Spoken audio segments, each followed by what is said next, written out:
પોણા 2 વર્ષની આસપાસ, આશરે પોણા 2 વર્ષ પહેલા વલસાડના એક નાનકડા ગામમાં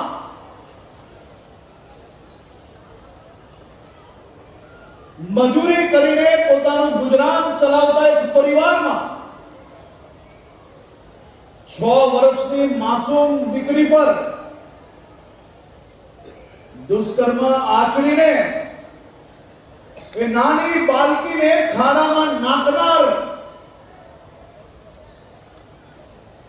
અને એકદમ અતિ દયનીય ઘટના બનતાની સાથે ગુજરાત પોલીસે અનેક પ્રશ્નો થયા, અનેક લોકો અનેક પ્રશ્ન કર્યા કે આજે આ ઘટના ચર્ચામાં છે, કાલે ભૂલી જવાશે.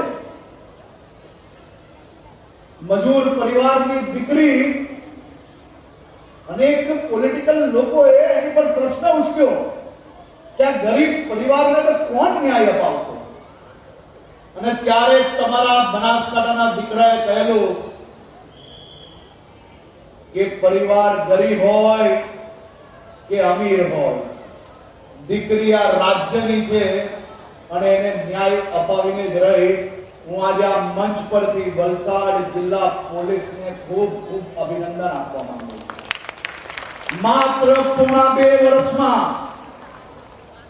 48 કલાકની અંદર આરોપીને પકડ્યો, 18 દિવસમાં ચાર્જશીટ કરવામાં આવી અને પોણા 2 વર્ષની અંદર આ દરિંદાને આજે ફાંસીની સજા સંભળાવવામાં આવી છે. એક ગરીબ પરિવારને ન્યાય અપાવતાની સાથે આજે મને મારા મનમાં સંતોષ થયો. આવા અનેક કિસ્સાઓ હજી ચાલી રહ્યા છે. કોર્ટની અંદર એક પછી એક